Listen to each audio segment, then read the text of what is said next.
This morning I'm going through a bunch of print photography that I want to get up on the walls in the studio.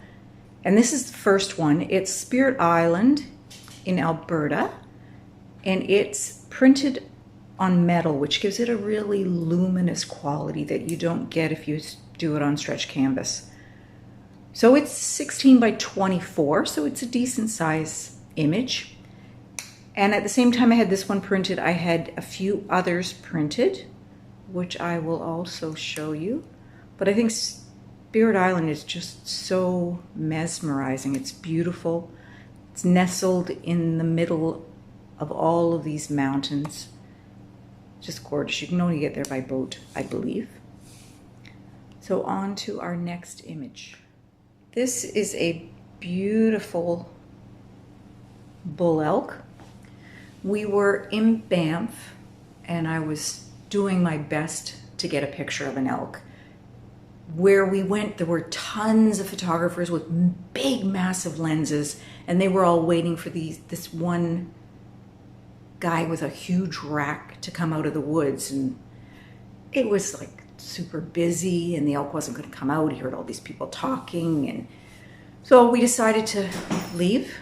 And as we were driving away down the road, this guy was just standing there staring at me. And I thought, whoa, you can't do better than that.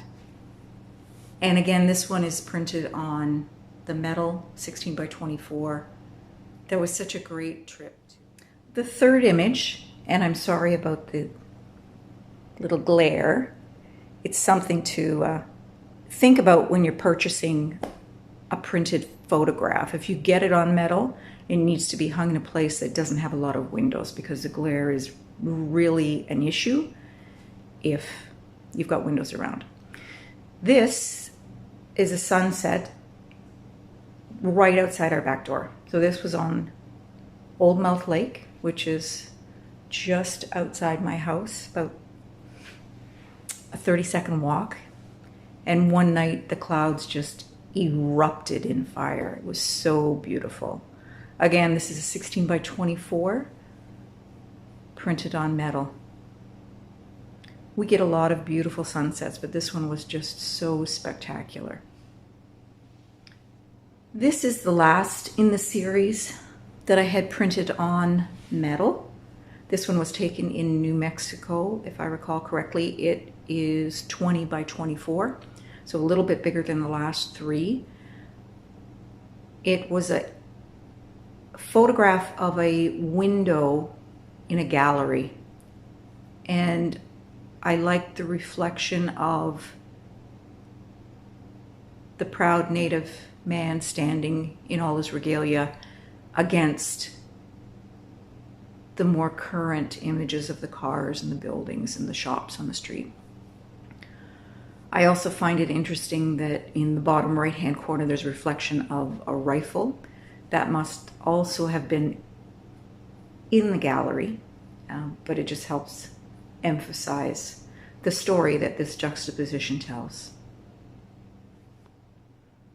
The next few images are on stretch canvas rather than the metal prints. They're a little bit larger. They're 24 by 36. And these are all original photographs. I was going to say that have been taken around here, but there's one that's from a trip. But I'll explain that when we get to it next. This is a mute swan. We have several pairs of mute swans that live here year-round, and they're just gorgeous. This one I made into a even bigger painting, which sold just this last May at an exhibition. I love to take photos of swans. This last week, I captured some trumpeter swans, which I have not seen in this area before. We get the tundra swans, which come by in the spring as they migrate. These guys all year round. But the trumpeter, it's the first time that I've seen them here. They have sort of a reddish brown head, and their beak is all black, and it doesn't have that bump on the front like the mute swans do. They're beautiful. I love swans. On to the next. This is an image of a pier in St. Martin, where we traveled last year. I had seen pictures of it on Facebook and stuff and thought it was kind of cool. So we went on a hunt for it, found it, but from the top, there is no way you could ever imagine that it looked like this. It was quite short. I had to crunch down almost sitting on those rocks in the foreground to be able to get the image and see out the other end. And the sky was perfect. It was a little bit windy that day. It was just amazing. And the colors, those were the colors that it was. The water was turquoise and azure, and it was amazing.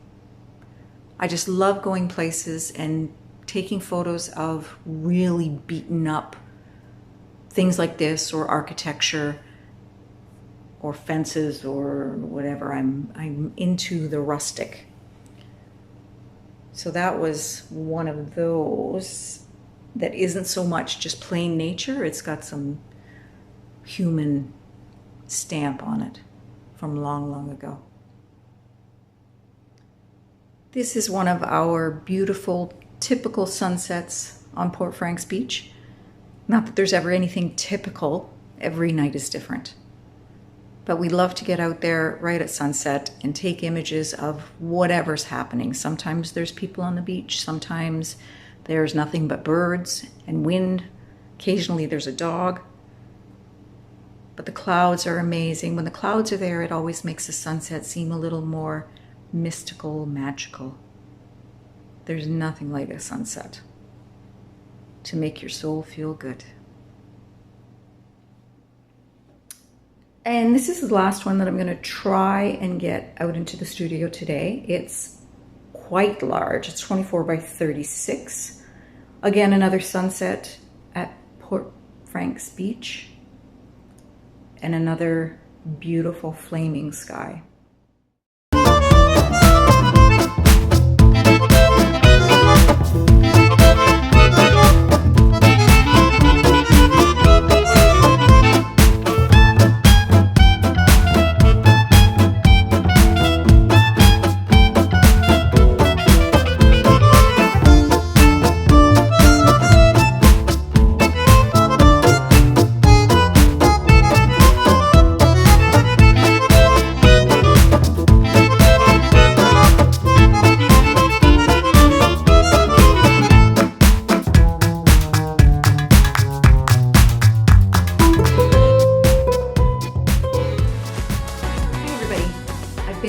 In the studio this afternoon putting up the pictures that we looked at earlier. Space for most of them, so we're getting it organized. This place is just about ready. Hopefully next time we have a chat out here, it'll be a studio walk, and we'll walk around and look at all the stuff and see what there is to see. It's been a funny day. A little bit of rain, a little bit of sunshine. Out in the studio, butterflies have been flying by my open doors all afternoon. It's wonderful. Remember, for those of you who haven't, which is most of you, subscribe, like, comment, and share these videos if you enjoy them. It looks like a lot of you, maybe not a lot of you, but a lot of people are enjoying the shorts that I've been putting up using the Hover Air. It's a little handheld drone thing that we've used to make some videos, as well as the Insta360, which is kind of a GoPro little camera, but it gives you a 360-degree view, so you can make the tiny Earth videos. So hopefully we'll get some more of those up and see what else is to come. It's Father's Day weekend. Have a lovely weekend, all you fathers. See you soon. Ciao for now. Subscribe.